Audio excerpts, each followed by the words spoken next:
The next stitch I'm going to show you is the slip stitch.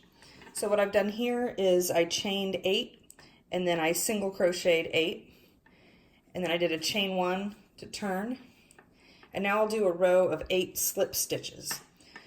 So this is used if you need to, for example, make a buttonhole, something like that. You might do several slip stitches in a row, or if you need to join something in a circle. So I'll show you both of those things. So to do the slip stitch, we will skip my little chain here that I just made for the turn, go under the stitch and loop through as if you're doing a single crochet, but then just keep on pulling it through the one that was on your hook. So you don't actually make a stitch, you just kind of walk your hook down the line without really adding any height. So I'll go back through the next one, pull it through, and pull it through the one on my hook.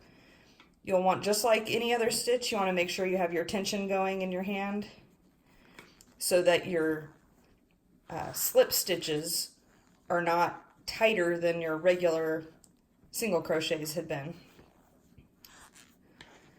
But this one's very simple. Loop over, pull through, pull through.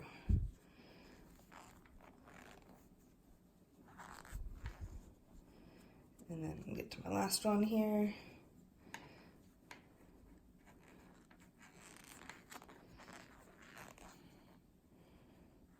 That doesn't look quite right. I need to go through both sides of that last one.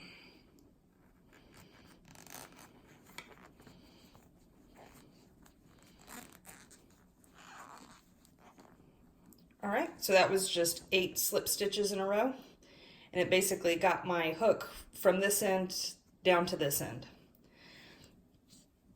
Another reason you might do the slip stitch is to join something in a circle, like I said.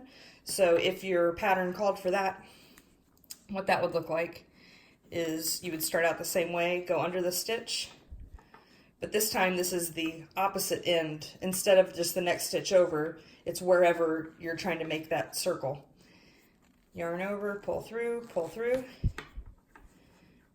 and now your work is in a circle.